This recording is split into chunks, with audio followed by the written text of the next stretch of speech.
So last time, I had you meet my friends, or your friends. It was like, was it Paul and Molly, Martin, and all that stuff, right?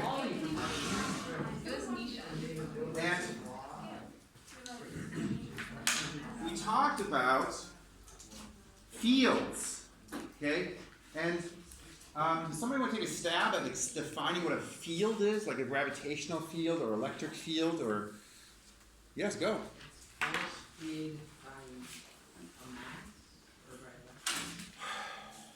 It's not. It's related to a force, but it's not necessarily. It's actually not a force. Okay. But it's related to force. Huh? Can you just, if I said, what's a field? What's a gravitational field? Yes? Here we go. Reading off the definition. I like it. Go. First of all, it's a property of space. Excellent. It's a property of space, whereas a force is not a property of space. And what would you say then? You read the rest of it? Go for it. Telling us how much force and gravitational field. How much force a mass would experience if it were located at that spot, right? That's what a gravitational field is. So if we look in this room, and we look at this point right here, or right there, is there a field right there? We can't see anything, but is there a field right there? Yes. Yes. How do we know there is a field there? Because what happens? Pulling what? Well, there is no object. How do we know there is field right here? Like try at this point right here. There's no object there except for the air, but we know in the air. But yep. Like if you put something there and you drop it. If we were to put something there, that object would then experience a gravitational force. Therefore, we know there is a gravitational field at that point. So we could test it by saying we take our test Molly, right? We said Molly, or test chalk. We put it there, and it falls. There's a force. Bish? Good. And we could say, we could express this one way. We could say the force, the mass experiences is m times g. We wrote it like that. It's a way of writing it as a force. Or we could say, well, if we have a mass, and we find the force, we can say the field is F divided by m. So gets in, Bish? Okay. And we could say the same thing for the charge. We could say, well, if a charge is in an electric field, F is Q times E. Yes, yes? Okay, I'll pretend you said yes, and we could say the electric field would be the electric force of charge experiences divided by that was exciting. Was that for you? Good. That would have been fun if I fell. I mean, for you, not for me, right? Yeah. What you were at in school today? Mr. Blessman fell down. We caught one too. Video. What? On video. That would have been amazing. That would have been amazing. Call 112. No, we're uploading it now. Okay. So that makes sense so far? Good. Now, we have these things. We had Molly. We had Quentin. We call him Paul or Polly or something for charge, positive charge. Polly? Polly and Molly? I thought it was Molly. Molly was the mass, and then what was the charge? It was Martin. It was Martin. It was Martin, sorry. And it was Polly was the positive thing, right? Yeah. Okay, then we talked about the North Pole, right? Okay. So we want to have a third equation here that now talks about a magnetic force. Okay? Now a magnetic force, we should have a thing here that is the equivalent to gravitational field and electric field. And a gravitational force is exerted by a, what kind of force? What kind of field?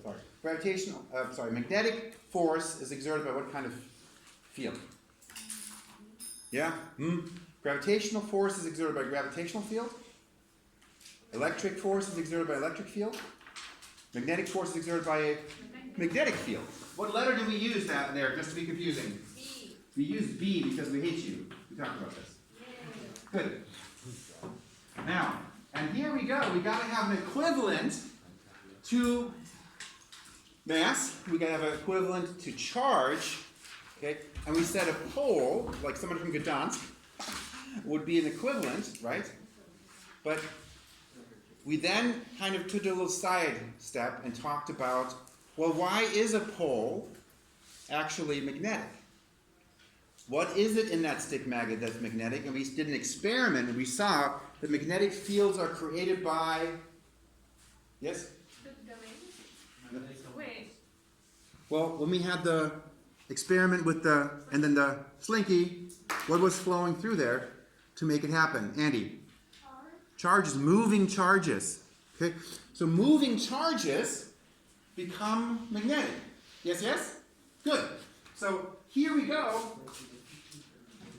Masses experience gravitational force if they're in a gravitational field. Charges experience electric force if they're in an electric field. And moving charges experience a magnetic force if they're in a magnetic field. Make sense? Good. So, a charge that is moving experiences a magnetic force in a magnetic field. So E, the electric field, acts on a charge that's always true, and magnetic fields only create forces on moving charges. QV. So this is a little weird, but the equivalent, oh, wir können vielleicht mit Farben jetzt arbeiten. Farben machen doch Spaß, oder? Yeah, a little bit? Yeah. So the idea being that these things up here,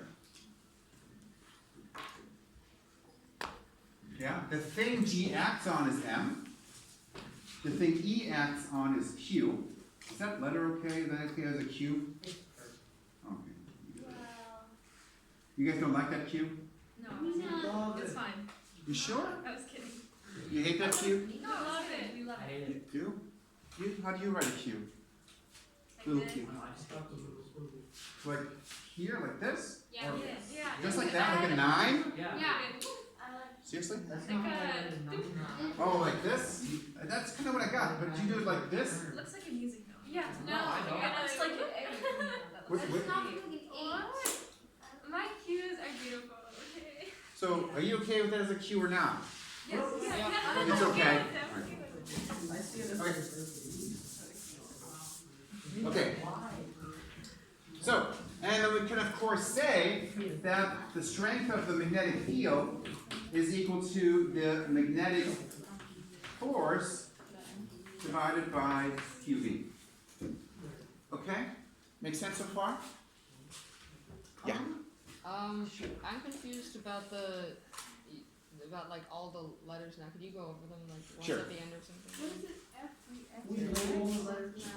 So, F, So. S, M, F stands for what kind of thing? Pretty easy. four. Yep, force, we got that. Okay. M stands for mass, we got that. And then G, gravitational field. Yeah, G is gravitational field. Yes, yes? Yeah. Cool. And now let's go to the next thing. F is already force. And of course, I'm not going to be like Fg is gravitational force, Fel electric force, F mag is magnetic force. We don't have to repeat that, Yeah. right? Oh, no, we're not doing it. Okay, let's go over here and let's write down E. E stands for what? Electric. Electric field. Very good. Electric field. Good, good, good. And how about B? Oh wait, Q. Charge. Charge. Why is this so much? Okay, and then how about B? Magnetic field. Magnetic. Okay, and the last one is V. V stands for no Velocity. velocity. So little v is confusing. We did have V before. We used delta capital V for voltage, right? Right. Little v is velocity.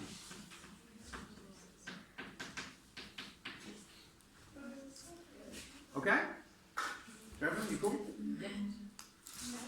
Alright, we got those equations. Yay! Yeah.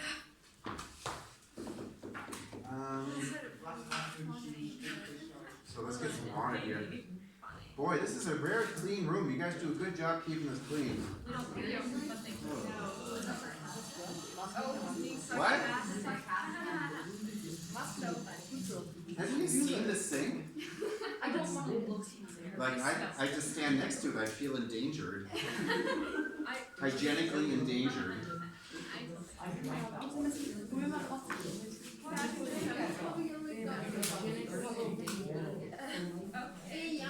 Then you get sick. Alright. So,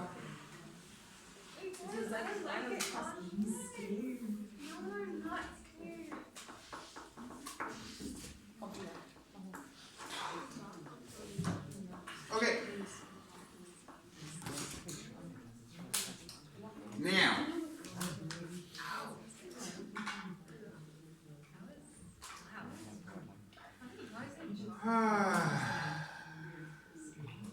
Okay. Okay. We did a gravitational field lines, we did electric field lines, we did magnetic field lines. We now have new this equation. Yes, yes? Which tells us the force on a moving charge.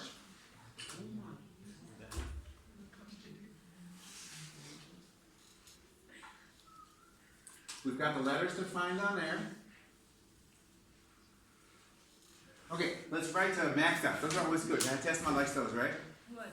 Max ups? Oh, yeah. Yeah. Okay, so here we go. Moving charges. Now, let me ask you this much. A moving charge, generally in everyday life, we don't really face moving charges by themselves, but they're actually kind of in a set and they're kind of all together. What do we call a moving charge if it's like a whole bunch of moving charges moving through a wire? What do we call that? Well, current. Current, right? Currents, yeah. So moving charges slash currents experience force in magnetic fields. Okay, there's a max ups. You guys cool with that? Yeah. Good. And we can have an equation for that. We kind of already have one there. But we can write it down there. F equals QdV. Yeah? Okay? Good. But we can add to that a second max set, since there's a second really important max that's related to it. Now, are you guys okay with moving charges experiencing force? That makes sense? Yeah. Okay. Why would moving charges experience force in the magnetic field?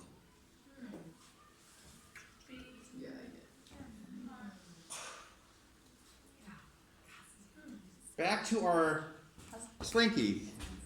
What do we see when we move the charges? The charges that we're moving created a, yes? Magnetic field, right? So, moving charges slash currents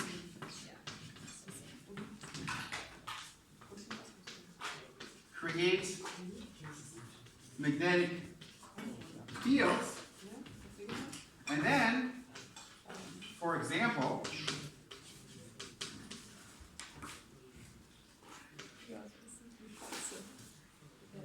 a current turns a coil into the equivalent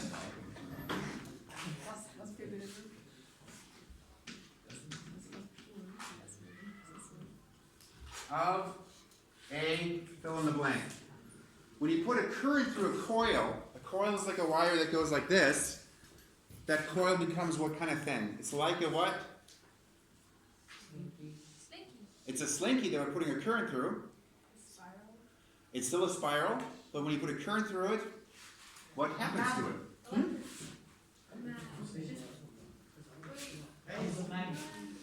No, don't raise She never erases her. Yeah, she does. That's so bad word. All parts of life. Oh. You only hear what you want to hear. Is this, No, you can erase it. You can Is it for a cup? Yeah. Yeah, but you can get rid of it. Is she okay? Yeah, we have. So you're alright? Good. We wouldn't want you not getting a good education. Yeah. It's a good education. She's giving a good education? Yeah. Yeah, she's hardworking, right? Yeah. Yeah. So last time, just a reminder, I know you guys love reminders. Boing. We talked about, oh this was fun. Let's do colors. You wanna do colors? Pink. I don't have pink, I have orange, green, Orange. yellow, green, Yellow. Green. Yellow. and blue. It's not green. Oh, you can't really see that on the board. Yes? What does green have to do with Okay, we're going to do the slinky in green. Red, like, green right after. Alright,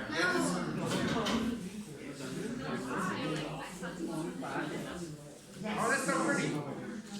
So, here's our slinky, Yeah, no, that's like this. and we're going to put a current through our slinky.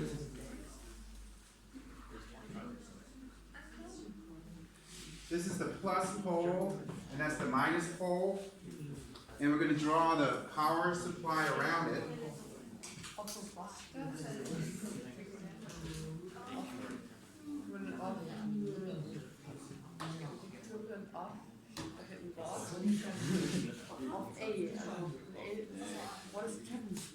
You guys cool? Okay. Yeah? We haven't filled it in yet. We're kind of giving you guys a refresher. So, the current comes out of the positive end and goes back into the negative end. Oh, should we put in an ammeter?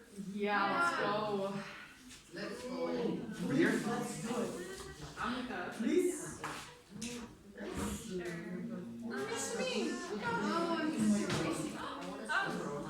And that's why we hate chalk. So, Yeah.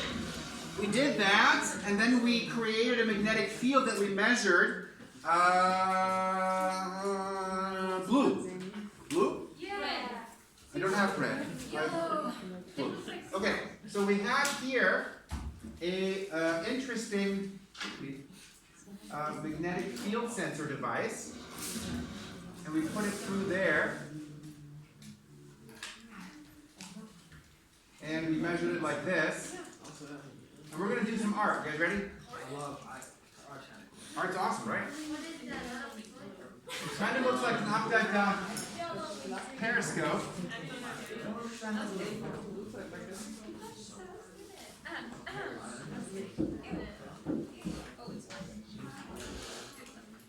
So we've got 0.02 millitesla reading off here on our lab quest. Watch this. Famous last words of skateboarders everywhere.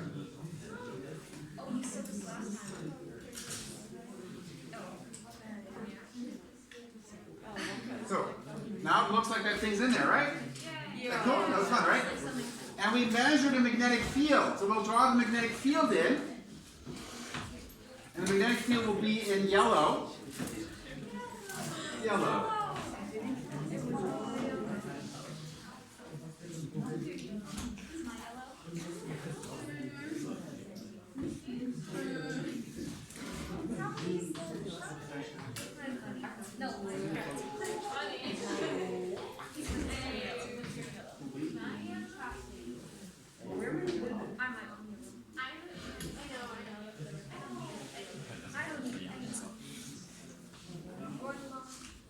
Okay, and we're going to make this thing pop a little bit.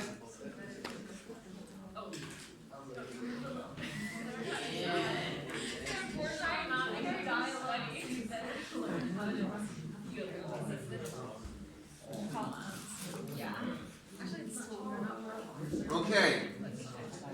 Should we, are we okay with the interaction of the yellow and the blue in the middle? Does it look bad? Wow, it looks so much more realistic now.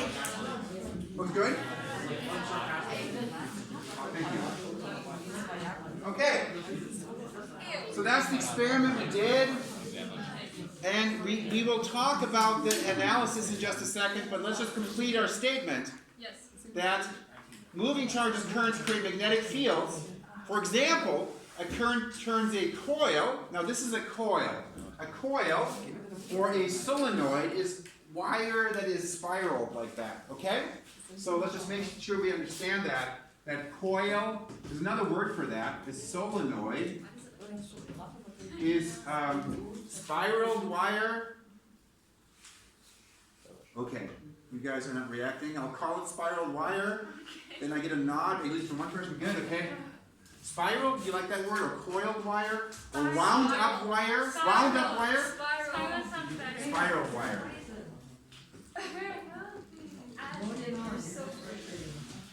Who else with that? Okay, so if we have a current flowing through a coil, it turns the coil into what? What is this thing? We've got something that has a magnetic. Yes? A bottleneck. No. Yes. There's a magnetic field coming out of it on one side and going into it in the other side. Yes. Yes. What other thing Magnetic force. has the same effect? The word starts with stick, ends with magnet. Stick magnet. Stick magnet, you guys are great.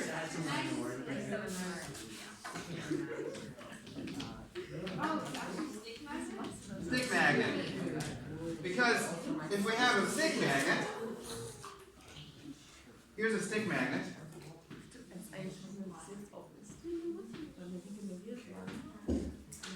Here's the North Pole. Here's the South Pole. That stick magnet has a magnetic field coming out of it over here.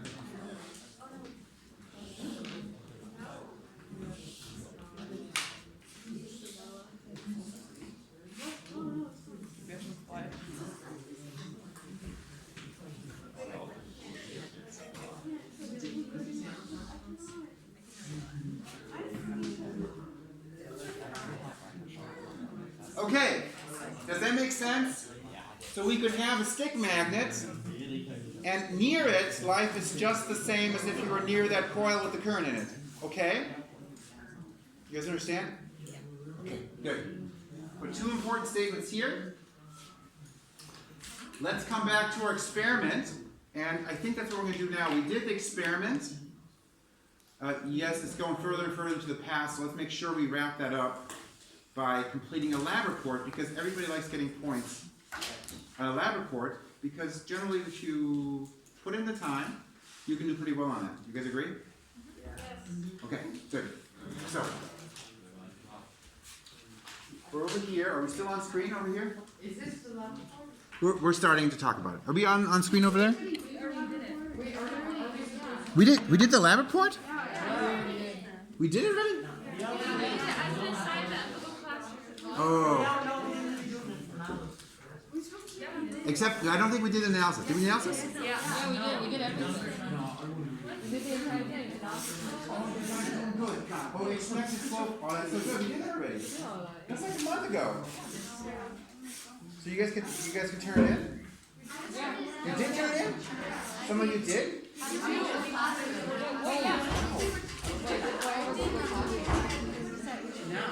Okay. Yeah, I did do that. So everybody remain calm, including me.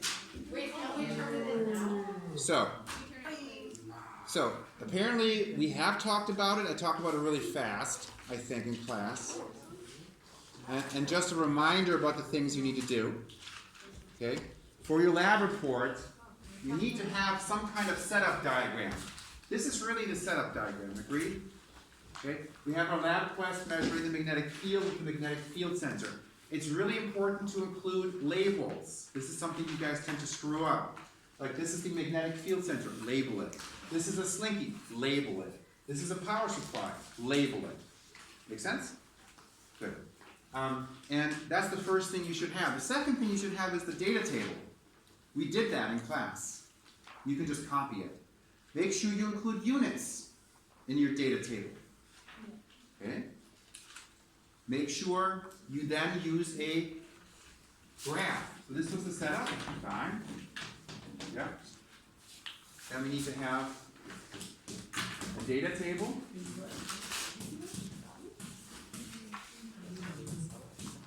The third thing was a graph. And just making sure you guys remember, magnetic field over here, I think it was a millitesla. And here was I in amperes. Okay? And we got a pretty straight line? Okay? Yes, sir. Make sure you put a straight line through it. For your analysis.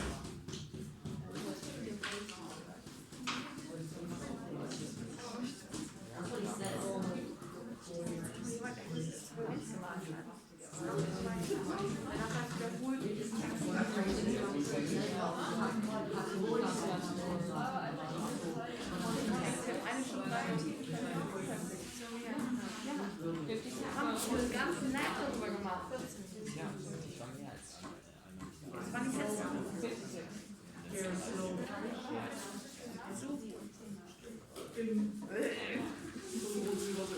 And I think I gave you the expected value somebody wrote down. Yeah, I have it. Can we turn it on? Hang on a second. You don't have to. The expected value is 0.0554. Ja,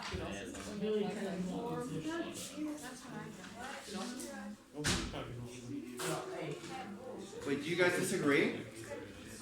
0.0554? 0.0554 millitesla per ampere.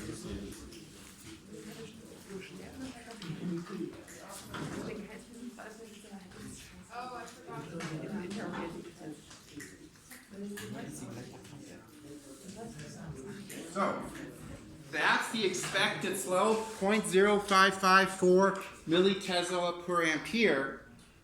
Did you guys find a similar value when you guys did it? Okay, did you find 0.063 something? Okay, when I say compare, what do I mean by that? I got 0.61. Good. When I say compare, what do I mean by that? Yein? I think we had this conversation. We'll have it again. It's okay.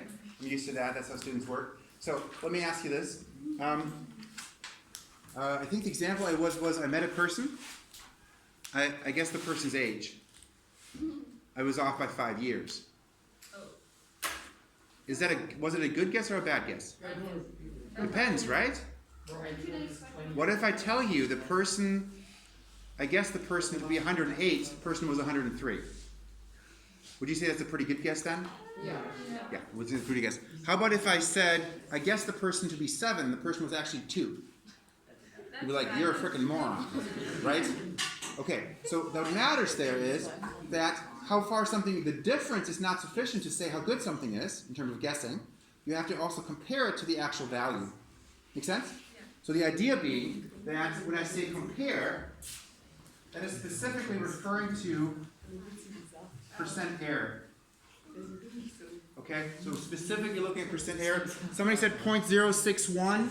That would be about 10%, which is okay. In this experiment, actually 10% is good. I know the Blessman scale of error. Did we do the Blessman scale of error? 5% is good. 10% is 20% is terrible. No? We didn't do the Blessman scale? You people are deprived. I'm going to erase Miss Cox. If that fell down on my head, it'd be funny if I didn't die. be funny if I didn't die. Am I right? If I was like, that's terrible, and you'd be like really laughing, but if I like passed out and like didn't talk anymore, you'd be like, oh, it's I think it'd be funny if you passed out. That'd be funny? For a little And I'm like bleeding on the floor. Yeah. So you're like, 1, 1, 2, like he's not breathing. You're like, Like a little bit, like a split second. It's like, he's dying, just wait till Okay. Come on, we don't want to get that wrong.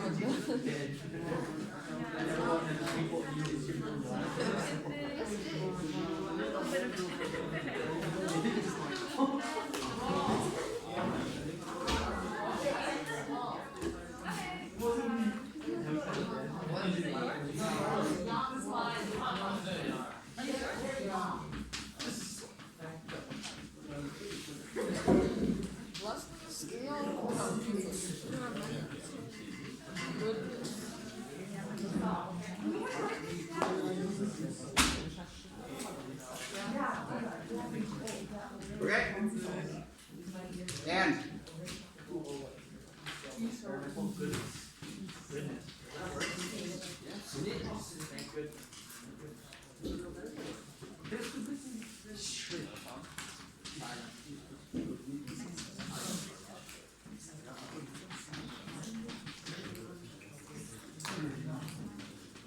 Oh, you mean off? Does it say Yes, it is a word. I was just making sure, Anton.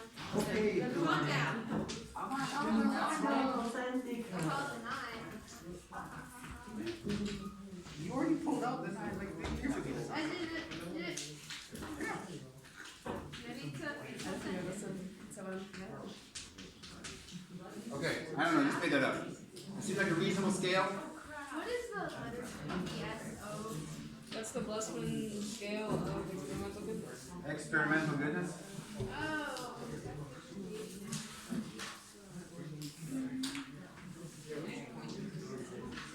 Just to give you a guideline, so when we get a percentage, ideally, I think we should get errors of about 5% or less in a student experiment. But sometimes, depending on the experiment, it's a little bit worse. So if the 10% can be acceptable. If it's much worse than that, well, the 20% maybe. But if it's more than 20%, not good. Okay? Are you guys okay with that? Yeah. So you can even write that in the, you guys are always not knowing what words to use because you guys are bad with words? I'm good with words. Are you? Really? Sometimes. Okay. Not So, always. because at the end, you're discussing it, you should say something like, our error was 3% compared to the expected value, which according to the Western scale of experimental goodness is good. Okay? Make sense? No, what did you say, Valente? Actually, you're right. No, less than 2% is excellent. Okay? Makes sense? Do you guys have questions about the lab report? Go. The more percentage you're off from the expected value, the worse it is. Correct. Correct. Okay, you guys cool with that then? Okay, now. Wait, what does RAP mean? Correct. Oh, okay. CRAP. I thought that was like a. CRAP. Do we call him TJ now? Is that what we're doing? Oh, what? Are you TJ now? Yeah, anything really. Yeah, Okay. whatever. Okay, do you guys have questions about the lab report? Turn it in. Let me see what time we got. We got 6 minutes. So, why don't we do this? Several of you are very close to being done with the lab report. Okay. If you want to just put finishing touches on it right now, then you can turn it in right now. If you are not remotely done, you can still work on it a little bit and then turn it into the end of the period. Or another time. I would like it. No. Yes, paper. On paper to me. You have it? Noise. Dankeschön. Dankeschön. Ja, perfekt. So, lab report 2. And 2. What? Yo. Oh, did you train it on the computer or did you? I mean, was it a handwritten document? Okay. No.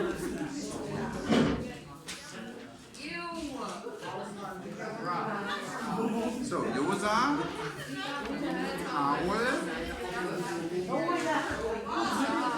Theo Bothma, Jan Hofer, Jani.